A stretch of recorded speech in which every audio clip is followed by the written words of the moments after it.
I stood in a darkened corner of the ballroom and watched a couple swaying on the dance floor. Their eyes were fixed on each other. They were elegant in their movements. He moved with the grace of an athlete, and she followed suit. All eyes were fixed on them. There was an emotional bond between them, perhaps not love, but a bond stronger than friendship. I would have envied their bond if this woman wasn't my wife of 11 years in the arms of her boss. Instead, I felt anger and humiliation. It wasn't the first time we had attended her company's annual awards and appreciation banquet. We had attended 8 others over the years, and everyone who worked at the company even a little bit knew she was my wife. I could see people looking for me as they watched the spectacle playing out in front of us. They were all waiting for the explosion. After 3 dances, they walked out onto the parquet together and joined other colleagues at a round table in the center of the room. I watched her look at him with those bedroom eyes that were once only mine. Not that I'd seen them recently, but that didn't lessen the disgust that flared within me. The only thing that came to my mind was, it won't be long. The kettle was going to boil soon, and all I had to do was hold out a little longer. I was trying to reconcile my fear, hatred, and resentment towards this scene with the love, respect, and trust I once had for my beautiful wife. I had been losing this battle trying to overcome these feelings, but now I had fallen into despair and self-pity. I hung my head in defeat. I had spent the last few months working so hard to win her back, to rebuild my broken marriage. I made dates, did chores, turned off the TV, and tried to strike up a conversation, but she only waved me away. I left flowers, notes, and cards with loving sentiments, but found them in the trash. I've sent flowers to her work and never even heard if she got them or not. What else can I do but wait? I thought to myself. Pushing those thoughts out of my head, I walked back to the temporary bar in the corner of the room and stood behind Marianne, one of Kelsey's longtime work friends. Having fun? I asked, trying to keep an impassive look. I always like those annual parties. Harold loves the free booze, she replied. I smiled, raising my empty glass. Me too. Hey, I haven't seen Jason's wife today. Did she make it? I hoped my impatience wasn't apparent. She always dresses so elegantly, and it's nice to chat with her. Oh, didn't Kels mention that? Jason served her with divorce papers today. I think she's been neglecting her marital duties. I caught Marianne in just the right stage of intoxication, when she wasn't really thinking about the words coming out of her mouth. The result did not disappoint me. No, I guess not, since it's Friday night and all. We came here right after I got home from work, and we didn't get a chance to gossip. I had it all figured out, but it was a straight-up lie. We took the night off to go home and get ready for the evening. She had plenty of time to mention it, but she chose not to. I filled up my Captain and Diet, pulled out a glass of white wine for Kelsey, and headed over to the table where she and Jason were standing. Neither noticed my approach. They were too engrossed in each other. Kels, I brought you a glass of wine. I held out the glass to her. She jumped slightly when I spoke. Oh, you scared me, she squeaked and accepted the glass. Thank you, dear. The rest of us grew more and more uncomfortable the longer we all stood there.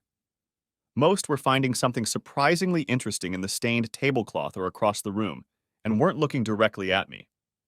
Others looked, probably wondering what I was thinking and how blind I might be.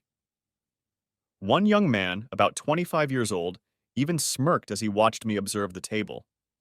He and I met eyes. He lingered for a couple seconds, then his smirk disappeared, and he too found the tablecloth interesting. We were approaching 1 o'clock in the morning, and many of the guests had already left the hotel ballroom, heading home.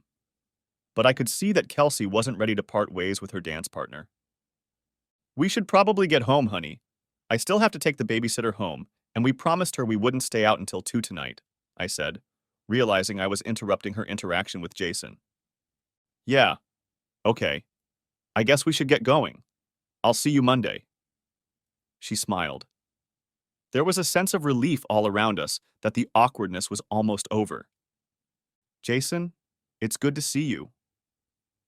I held out my hand, and we shook it. He was a strong man and tried his best to demonstrate it with his strong grip. He was 3 inches tall at my 6 feet, but I weighed about 15 pounds, and with a small pouch on my stomach. I pushed a little harder than usual, looking him straight in the eyes and seeing the reflection of deceit and smugness there. Finally, he shook off the shaking and said goodnight to us. I waved to the others as we walked from the room to the car. We didn't speak on the way home, though her smile seemed beaming. Once we were home, Kelsey went to check on Caitlin, our 9-year-old daughter, while I paid off Brittany and prepared to drive her home. When I returned, I made my way to the bedroom and found Kelsey already in bed and asleep. I checked on Caitlin, went to the bathroom, and went to bed in the spare room. I knew there would be no chance of sex tonight. I struggled to remember the last time we were together.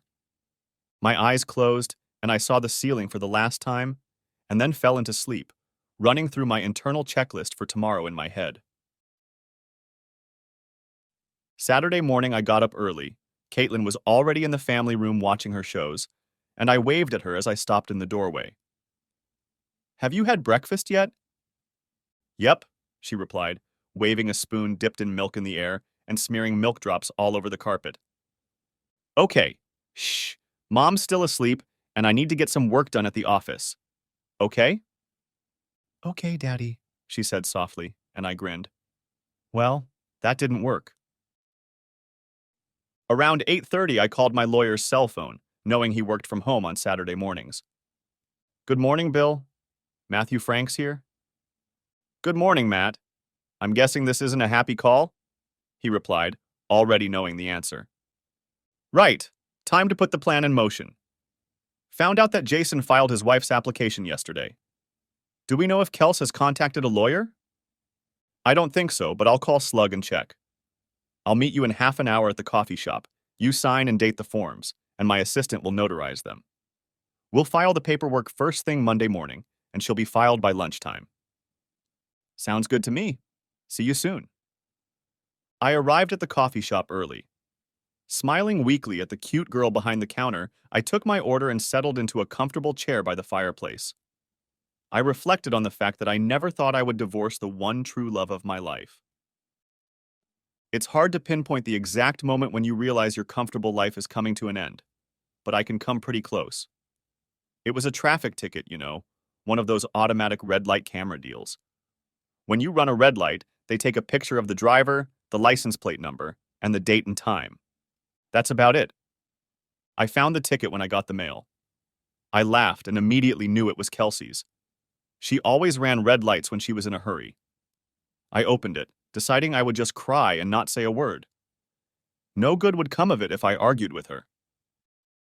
The driver's picture showed Kelsey, and to her right was the shoulder and arm of an obviously male. His face wasn't visible, but I knew who it was. No big deal. She could have been at lunch or on her way to a meeting. Whatever. I checked the date and time. March 5th at 1439. Something about that date didn't appeal to me. After all, it wasn't that long ago. I started looking through my phone and found our text messages from the 5th. Kelsey at 11. 19. Stopping by Mary's after work to pick up clothes for Kate. I remember thinking it wasn't unusual. Mary's daughter was a couple years older, and we'd gotten cute things from them, though I thought Mary usually brought them to work. Still, my radar wasn't beeping. Matt at 12:03. Don't worry, do you want me to make dinner? Kelsey 12:10. Yeah. What time should I expect you? 6 o'clock, we can talk for a minute. All right, have fun. Thanks, we will. What a bitch, I thought, checking the intersection on Google Maps. It was at the opposite end of town from where Mary Ann lived. Still, it could be innocent, couldn't it? But then I started putting the pieces together. Since late November, Kelsey had been acting estranged. All through the holidays, I noticed us fighting over the smallest things. By January, she stopped holding my hand while shopping or walking. The topics of our mutual conversations began to center around work or Caitlin. We no longer talked about our dreams or discussed family vacations or our future. I had a trust fund from my childhood. My great-grandfather bought a lot of undeveloped land in the Pacific Northwest, logged most of it, and made a fortune. Then, when the local town grew, he sold parcels of land back to the town. When he died, I got the benefit of those purchases, and several 100K went into that trust. When my grandfather died, the trust grew again, and grew again. I never needed to get into it, as my family was self-supporting. The balance stabilized, and even grew a little as it was set up to accrue interest. After my father died, when my mother had already passed away, I inherited all of his assets. I simply transferred his trust into my own. With the accumulated wealth, the three of us were close to providing for ourselves for life, but Kelsey and I continued to work and build up our capital in preparation for retirement. When Kelsey and I got married, I was advised to draw up a prenuptial agreement to protect the fund.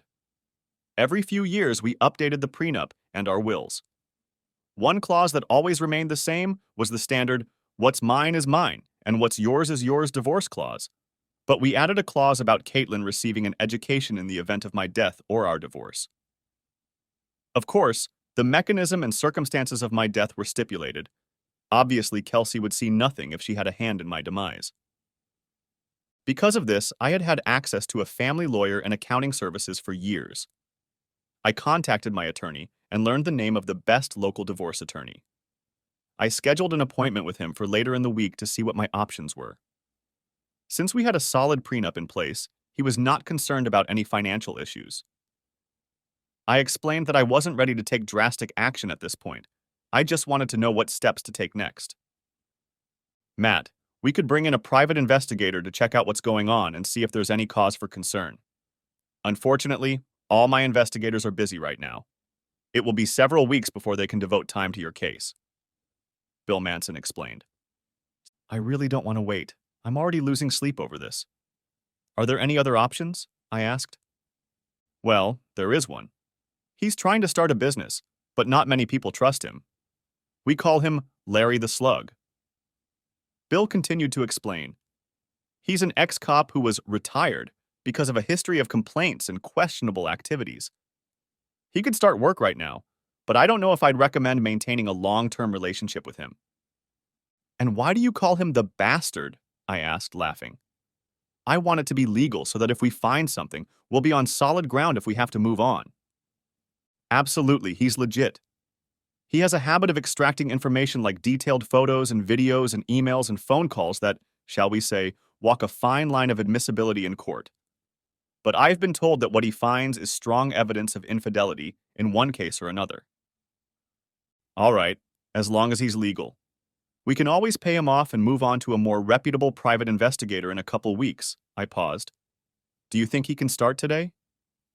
"I'll call him and find out. I'll be your go-between here at the office. I'll let you know later today." "Sounds good, thanks." I filled out a bunch of paperwork for both the lawyer and Snail, put him in touch with my accountant, and left a prepayment from my personal account. Kelsey didn't have access to it, so she wasn't supposed to know what I was up to. I didn't want to scare her, especially if I was wrong and it was just a rough patch in our marriage. While all this was going on, I decided to try to repair my relationship with my wife.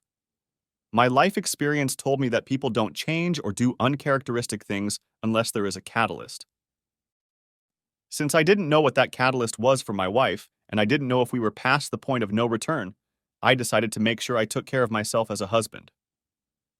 I picked myself up and did everything I could to make her feel loved and valued as an equal partner in our relationship.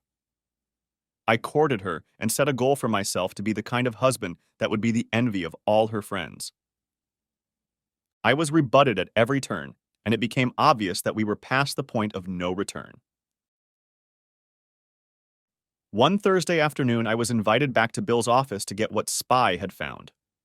I was shown hours of footage of them meeting, having fun and playing happy couple. There were photos, phone records, and their personal emails. I was both impressed and disgusted by Slug, but agreed that his nickname was well-deserved. I sat devastated. I never thought she could be having an affair with Jason Stanton. I guess I could understand why she might have been attracted to Jason. He was tall, handsome, and well-built. He was cultured and fast-paced in both his work and personal life. He had taken over Kelsey's department about a year ago. As his personal assistant, Kelsey worked closely with Jason, which gave him endless opportunities to get to know Kelsey and work his way into her life. Jason was a star college baseball player, and the only thing that kept him from making it to the big leagues was a shoulder injury his senior year of high school. Who wouldn't be impressed with this guy? I just never thought Kelsey would let him come between us. It was all too much. I gasped, my chest squeezed, my vision blurred, and I thought I was going to pass out. I leaned my chair back, put my head between my knees, and tried to focus on my breathing. Inhale, inhale, and exhale until my head cleared. The feeling of loss and emptiness is impossible to describe. I had just lost my best friend, confidant, lover, and mother of my child. At that moment, I saw no way out of the situation, and that's when Slug piled on even more. He turned on the tape from the day before and explained why he wanted to get us all together. Kelsey. Really? You love me? You could hear the excitement in her voice. Jason. Yes, my dear. You are the most perfect woman. I love you and I want us to be a family. Kelsey. You mean you, me, and Caitlin? Jason. Of course. Kelsey. What about Matt and Shannon? Jason. We'll divorce them. You get Caitlin, and we'll live as a happy family. There was a pause in the conversation, and I assumed Kelsey was digesting the bombshell her lover had just dropped on her. You do love me, don't you, Kels? Kelsey. Yes, of course I do. I never considered leaving Matt. That's all. Jason. Well, think about it. He'll never be able to give you what I can give you. You'll be the belle of all the balls. You'll be part of high society. You'll go places and see things that a loser could never afford. I could hear the contempt in his voice and imagine the expression his face took on when he spoke. He would die if he lost Kate. We are his world. Jason. I'll be 10 times better father than that loser, and in a year she won't even want to date him. Kelsey. Why do you hate him so much? What did he do to you? There was a note of concern in her voice. Honestly, I'd like to know that too. Jason. He doesn't deserve you, Kels. That loser has no ambition or drive to be anything more than he is now. A coward making someone else rich. Kelsey. You know he's a plant manager, right? His plant employs 400 people, and they have the highest production and highest revenue per square foot of any plant. I was a little proud that Kelsey knew that, although I would have preferred this conversation to take place in their dining room rather than in a hotel room. Jason. He's a weak beta who had no drive or ambition in school, and he didn't even get an MBA. He's served his time, and I can destroy him any day of the week. Kelsey. Jason, don't think you're so much better than Matt. He's not a wimp. You don't know about his younger years. He's run with bad guys and is very good with guns. He almost went down a bad path himself until he decided to go to school. That's why he didn't go to college for a few years after high school. Now it sounded like she was bragging. Kelsey. He's stronger and tougher than you give him credit for. Please promise me you won't fight him. I wouldn't want either of you to get hurt. He for Kate's sake and you for mine. But I don't love him anymore. I wish I did. But you've replaced him as my man, as my love. She paused as if pondering. How will that happen, and when? Jason. We will divorce them at the same time. I need to get some things in order before I file for Shannon. But with her psychiatric issues and the fact that we haven't had anything for a year, it won't be hard to do. I'll split everything 50-50ths. She's not likely to argue. Kelsey. Fine, but you have to file the paperwork for Shannon before I contact a lawyer, she stated defiantly. I guessed she wanted to back up and not lose her comfortable life at the moment, even for her true love, her man.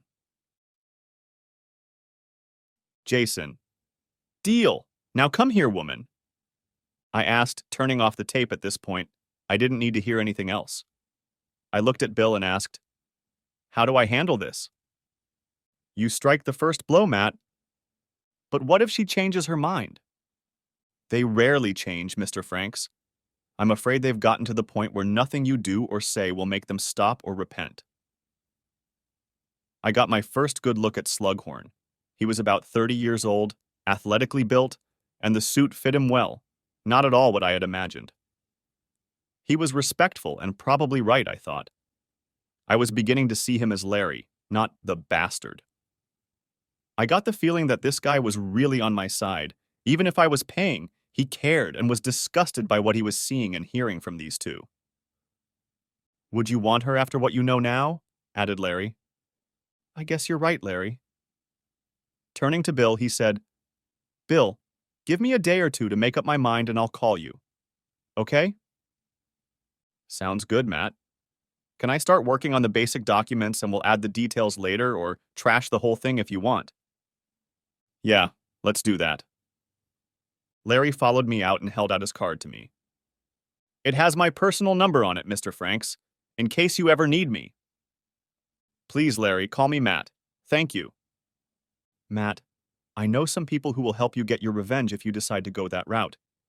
They don't call me Larry the Sleuth for nothing, he said with a smile. I laughed and said, That's good to hear, Larry. I'll let you know if I need that kind of help. And seriously, thanks for the offer. I don't think I could do that with Kels, but I like knowing I have a friend if I decide to go that route. Larry smiled at me and waved as he headed to his car. I had been thinking about my choice all weekend. I could barely focus on anything else, and Kelsey didn't even seem to notice that I was deciding the fate of our family. But it occurred to me that she had already decided it for all of us. I struggled with all the feelings: doubt, anger, fear, and frustration. Most of all, I suffered the humiliation and loss of my manhood, for my self-identity was my job and my family. What would I be without my family?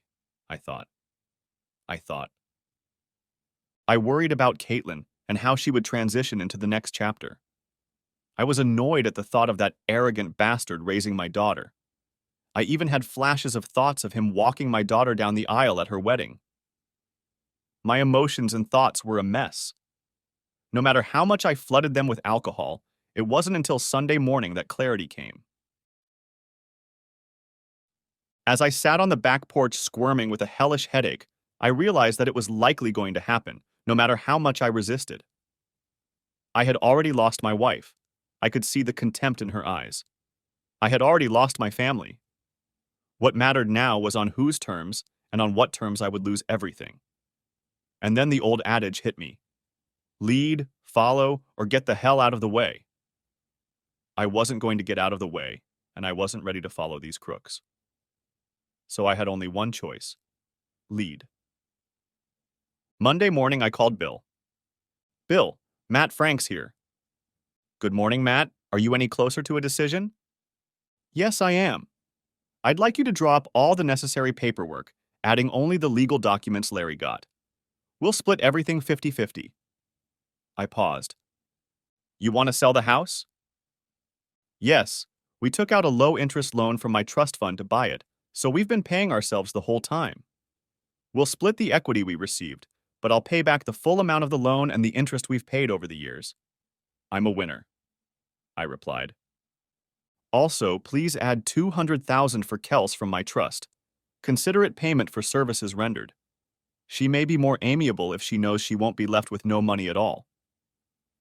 I want primary custody of Kate. I know it won't be easy, but maybe Larry can find some dirt on our boy Jason that won't make him look like a suitable father to a young girl. I heard he was a first-class frat boy in college. Maybe he was a little fresh with some of his conquests. Sick Larry, please. I have a backup plan for Kate. If we get too many objections to primary custody, please email me the most generous shared custody plan you've ever heard of. I paused for a second so Bill could catch up with me. I also want to sue Jason for alienation of love and affection, and find a way to get his wife Shannon involved. I want her to be completely legally aware of everything that's going on.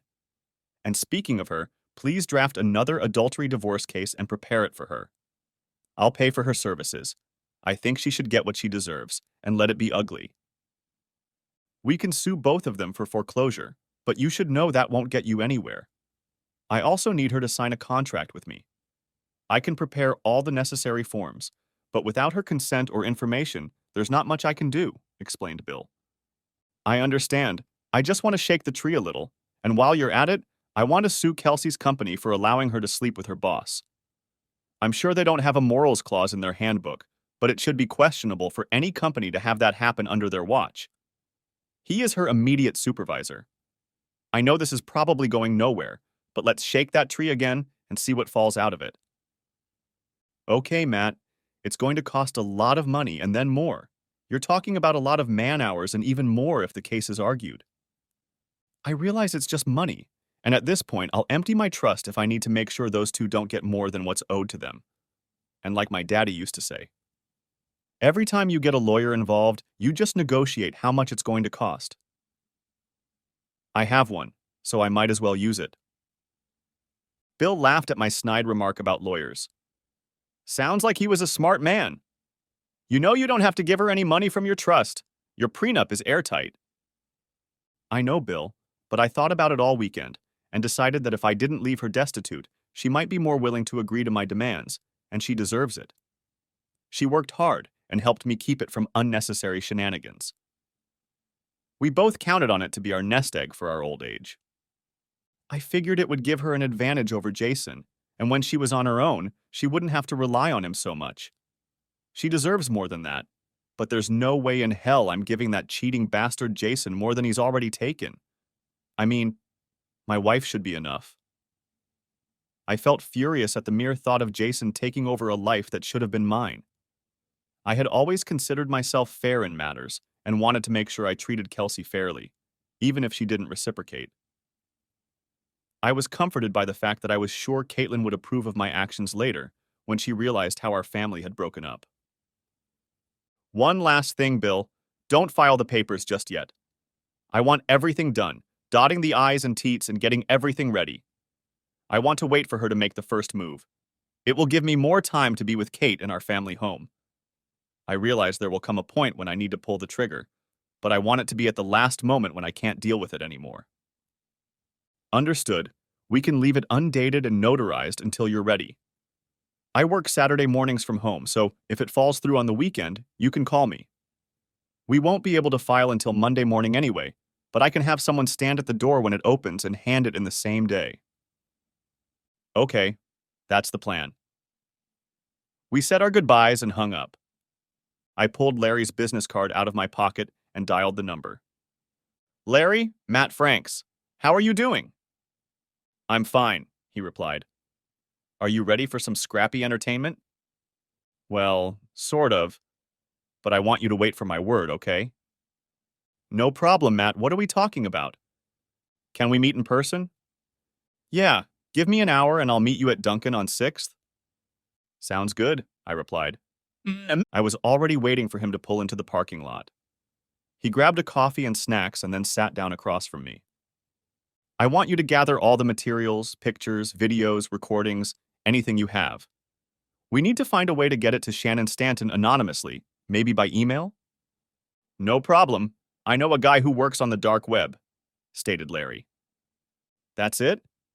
What about putting the video up on a website or sending nasty things to her parents or coworkers? He asked. God, he's disgusting, I thought. No, Kels will still have to be seen in town. I don't want her to be humiliated enough to leave town with Kate, and I still love that stupid bitch, even if she doesn't love me anymore. I placed an envelope with $5,000 in cash on the table. That should get you started, but let me know if you need more. Larry swallowed the money and looked at me. $3,000 is enough for everything. He may be sneaky, but at least he's honest. Keep the remaining amount as an advance. I may need your expertise later. Don't forget that the case will lie with you until I call you. I want to take them by surprise, and I have reason to let them make the first move. Oh, we should also find out what problems his wife is having. Her medical history may play a role in what we decide later. Is that possible? I asked a smiling Larry, then just smiled and nodded back at him. Didn't Bill ask you to look for information on Jason's college years? I'm looking for anything I can use against them if we have a custody fight. He nodded his head again and made a couple of notes in his notebook. We finished our coffee and chatted about his career as a cop and people we might have known. We finished, shook hands, and parted ways. That was 3 months ago. I was brought back to reality by the arrival of Bill, and shortly afterward, his assistant and Larry. "So, time to go, huh?" asked Bill as everyone settled around us. "Yeah, looks like it." "Larry, do we know if Kels has been to the lawyer's office yet?" "Not that I know of, no. I did a quick look through her email after Bill called and didn't find anything. I'll look more closely today and find out by Monday morning," Larry said. "La la la la, I didn't hear that," exclaimed Bill, plugging his ears with his index fingers. "I can't know these things, Larry." Larry smiled and nodded, winking slyly at me. "What about Jason? Any dirty laundry?" I asked hopefully. "Yeah, he's been under investigation with his fraternity. I got copies of everything and have already given them to Bill." Bill looked up, nodded in affirmation, and added, "I have them in case I need them at the custody hearing." Pulling out the documents we'd been working on for the past few months, he showed me where to sign. While I signed and Bill's assistant notarized it, I turned to the group. "Larry, can you find out who Shannon Stanton has hired as an attorney and let Bill know? And then, Bill, if he's worthy, could you share our legal file with him?" I asked the group. "And if he's not a worthy lawyer?" Bill asked. "Then we'll put Shannon in touch with you somehow, but I'd rather we do it right. Larry, I don't think we need to send her a nasty message." Larry nodded, sipping his coffee, and Bill looked at the two of us. "Bill, can I pick up the paperwork Monday afternoon? I'll get the paperwork to Kels myself first and let her know what's going on, and then you can officially hand her the paperwork on Tuesday?" Bill nodded his understanding and talked to his assistant about the seals and getting the server ready for Tuesday.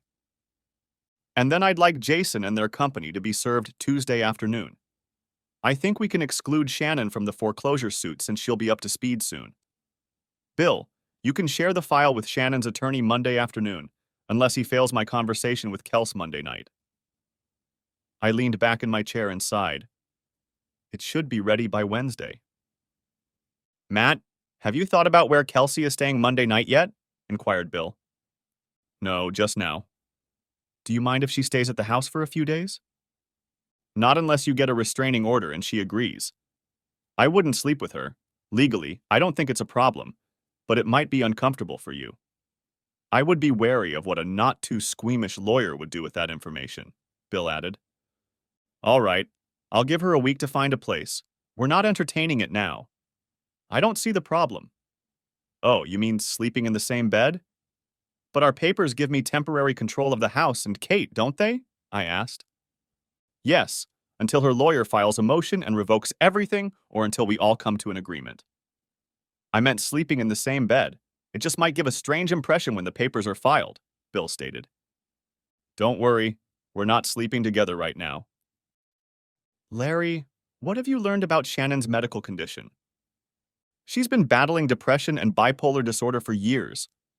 Apparently, the medication killed her attraction, and Mr. Wonderful went looking for her." I noticed Larry was about to add something else and cut myself short, remembering that I was married to someone Jason had found, and I smiled at him.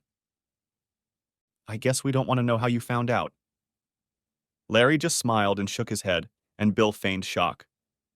"Bill, do we care about that?" I asked. "No, not now. It can play a role later when we get to the custody issue and figure out who lives with whom and when. We can include that as a condition in the finalization so that Caitlin is never alone with her." As he spoke, Bill was making notes on his iPad. "Okay, I don't see this as a problem since they don't have kids and they're getting a divorce. Better safe than sorry." I grimaced. Divorce is a nasty business, I thought to myself. We chatted for a few more minutes, and one by one we finished our strategy session and moved on. I felt a little down the rest of the weekend. The responsibilities I had to fulfill on Monday were weighing heavily on me. Kelsey didn't notice it, nor did I expect her to. On Sunday, I called my aunt and arranged for her to pick Caitlin up from school on Monday and stay overnight so I could talk to Kelsey about some important family matters. They lived on a farm outside of town, and Kate loved playing with their dogs and feeding the animals. She would be dropping Caitlin off at school on Tuesday, so I decided that we would break the news to Caitlin on Tuesday night. I informed Caitlin of the arrangement, and she was excited, although she was a little puzzled as to why Monday night. But again, I decided that Mom and Dad needed some alone time to talk things over. She agreed, but reluctantly. I was sleeping in the spare room more and more often, and Kelsey never mentioned it. She looked relieved when she saw me heading there to sleep. Sunday night, I lay there going over my checklist and double-checking my plan and finally dozed off sometime in the early morning. Early Monday morning, I called my VP of operations and explained that I needed the day off. I also called my assistant and senior production manager to give them all the details they needed to know while I was gone. Around 1 p.m., I walked into Bill's office and happened to catch Larry there.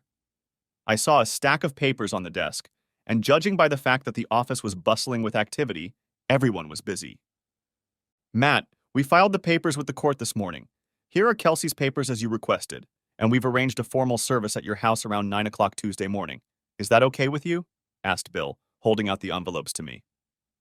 Yeah, that should work. I'm going to convince her to take the rest of the week off. I'll call you if anything changes, I replied. Okay. Bill paused briefly to gather his thoughts, then continued. Larry found Shannon's lawyer, and he's pretty good, so I sent him our paperwork and he's drooling. At first glance, it looks like he's going to offer a countersuit for adultery and a bunch more assets than a 50-50th split, and he's promised not to do anything until morning, so it's all good. Okay, gentlemen, are we forgetting anything? I asked, a little overwhelmed and depressed. Snip! It looks like Kelsey has an appointment with her lawyer next week, as far as I can tell from her calls and emails today. And Matt, please let me know if you need any more help. Yes? Asked Larry discreetly, earning another sharp look from Bill at what we had going on. Okay, fine.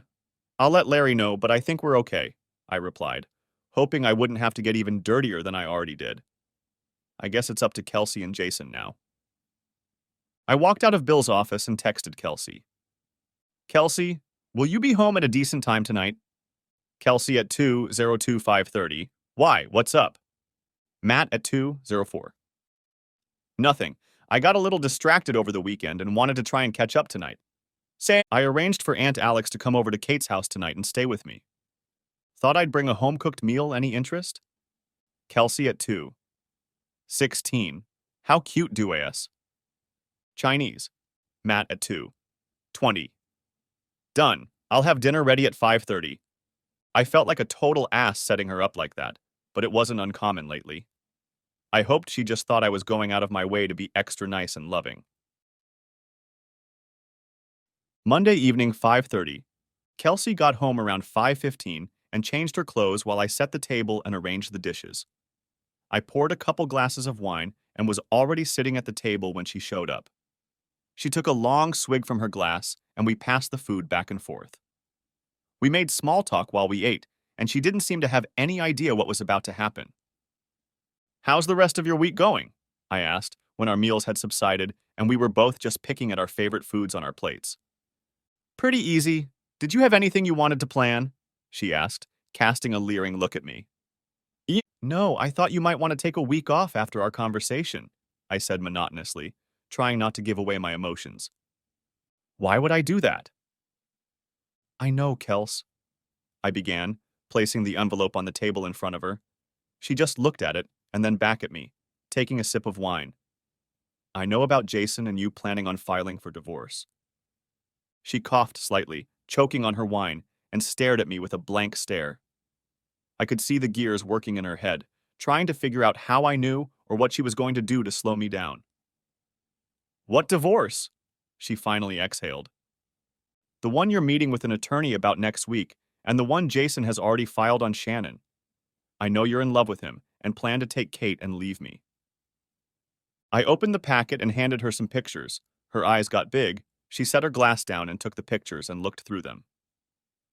I saw her eyes moisten, and she started to hiccup slightly, like she does when she gets too emotional.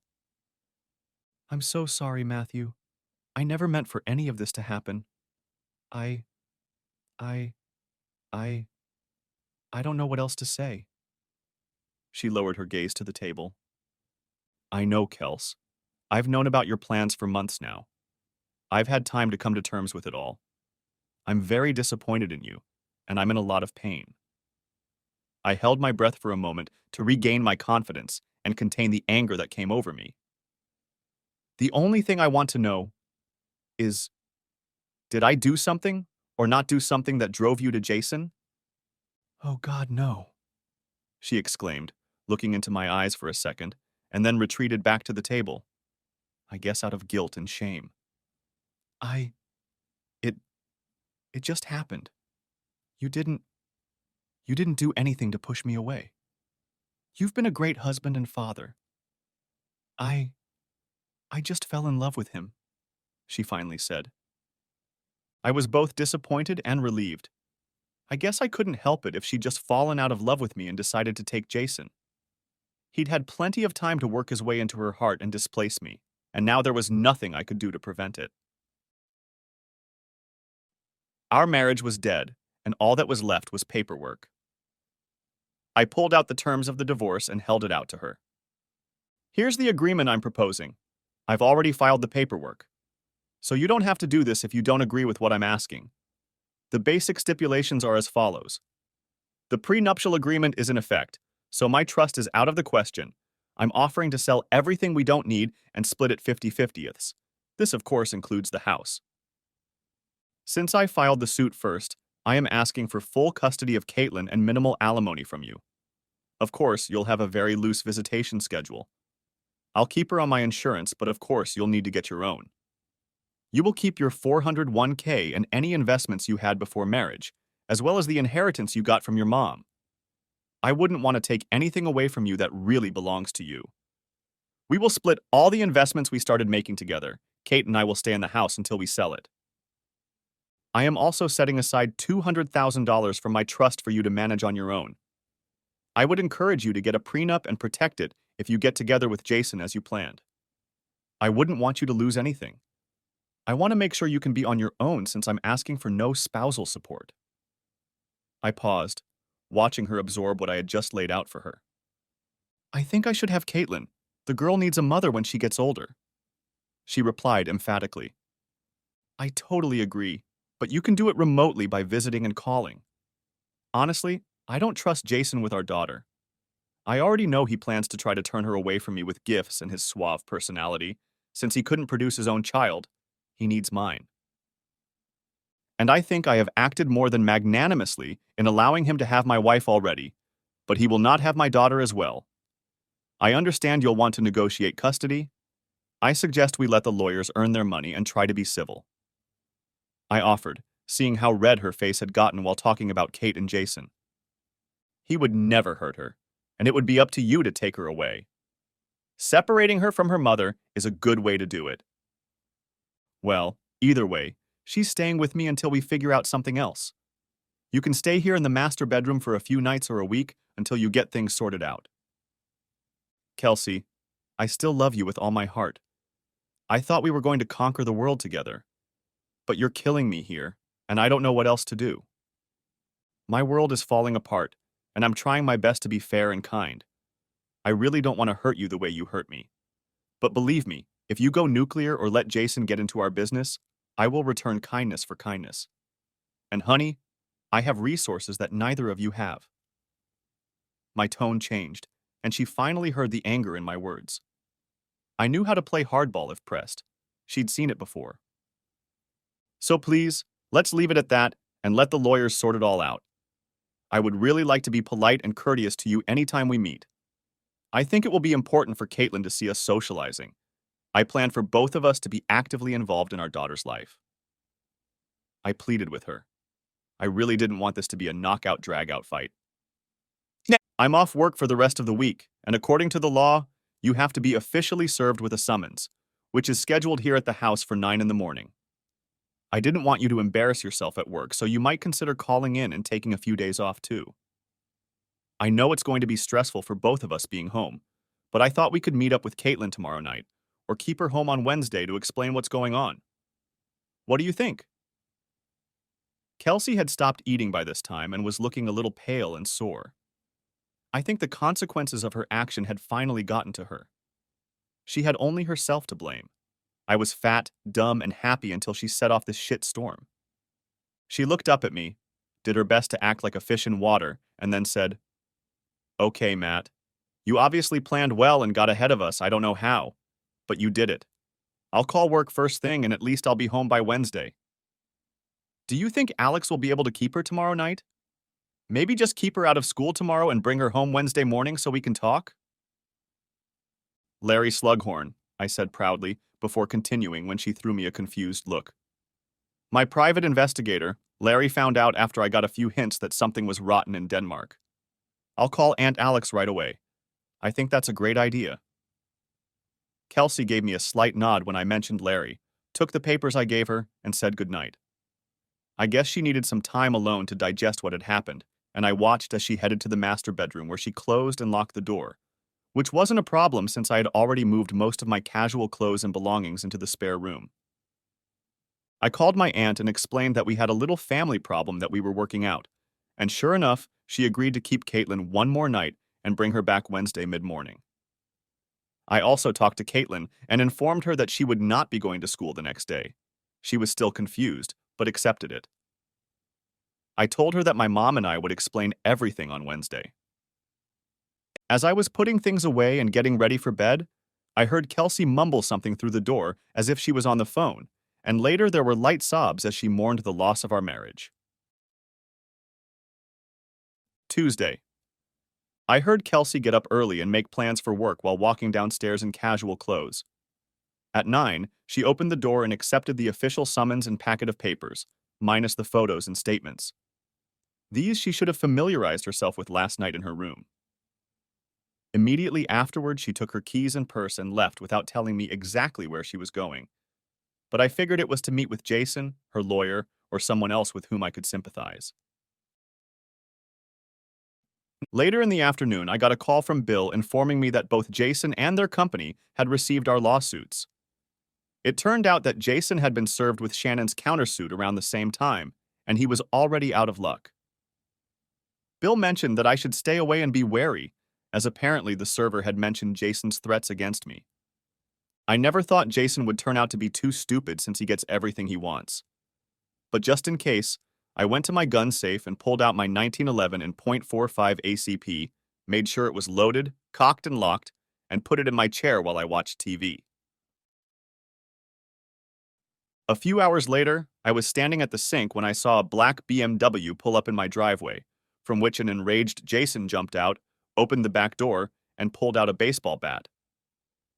I decided it was best to retreat to the chair where my cell phone lay and call 911. Knowing the door was locked made me feel safer.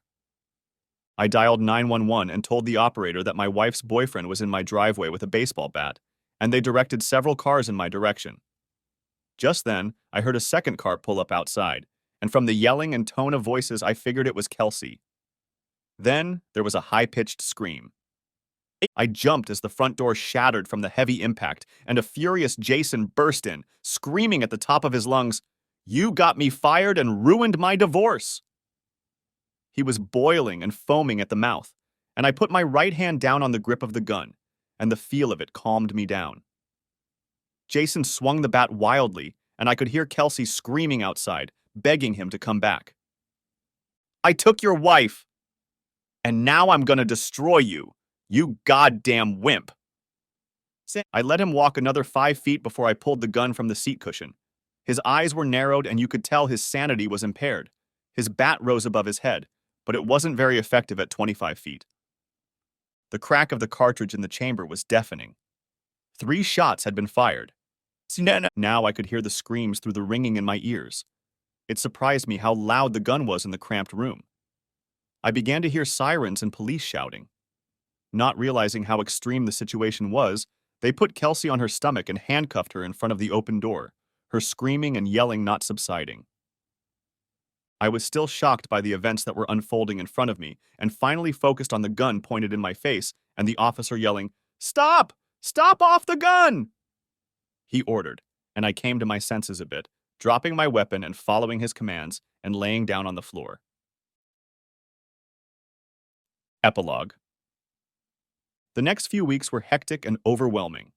Jason was pronounced dead at the scene.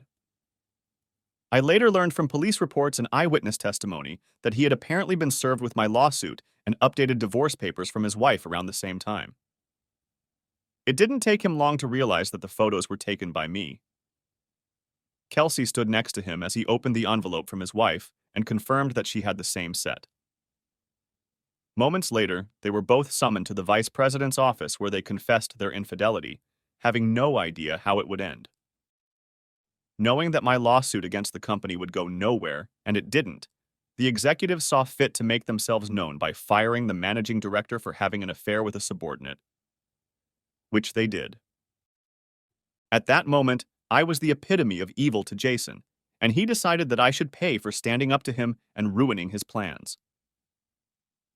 Grabbing one of his souvenir bits from the office, he decided to raid my house. Kelsey saw him through the second-floor conference room window and guessed where he might be headed. She met him in our driveway and tried to calm him down before he hurt me. Of course, neither of them knew that I had been warned of their arrival and had prepared. Kelsey got a black eye when Jason hit her with a stiff arm when she tried to stop him from entering our house. Other than that, she didn't have any other injuries, but she had been having nightmares for several months that left several counselors unable to find work. I talked to her once or twice between police interviews, prosecutors, and courtroom visits, but we never had a serious conversation about what happened in our house. Kelsey was starting to look like her old self. I guess losing her husband, lover, and daughter in less than 24 hours was taking its toll. She never recovered. Kelsey stayed by her side during the divorce, and probably for a month after it was finalized. She didn't even hire a lawyer or contest the divorce. I easily won custody of Caitlin. To my surprise, she never accepted her portion of the financial compensation. Bill kept it for her, but returned it to me a year later. She also never returned to our home and lived with friends and relatives until she disappeared. She had a few supervised dates with Caitlin, but they were hit and miss. I made sure Caitlin was available for every scheduled visit, whether we had confirmation from Kelsey or not, but she showed up about every fourth visit.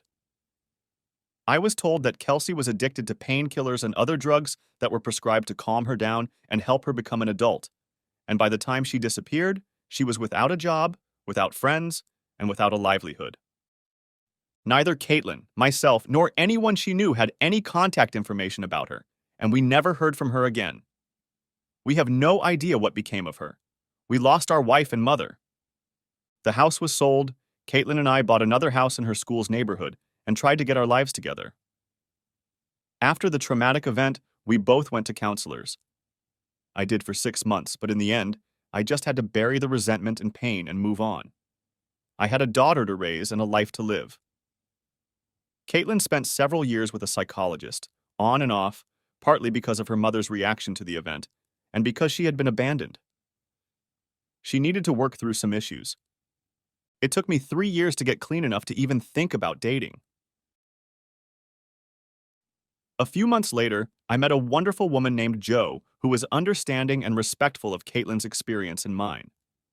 We dated much longer and slower than either of us would have liked, but eventually moved into a physical relationship, and about 16 months later, we were married. We raised our daughter Caitlin and Jo as a family, but never expanded. Our lives stabilized and improved over time. The hiccups only occurred during important events in Caitlin's life, her high school and college graduations. Each time, I hired Larry to try to find Kelsey, but all searches led to dead ends. The general consensus was that she must have died somewhere, lonely and wanton. It was a horrible experience, but we did our best to move on with our lives. I was so glad I had time to develop a plan of action and the right people in my corner to execute it. The end. Thanks for watching. I hope you enjoyed it. So subscribe to my channel and watch the next video.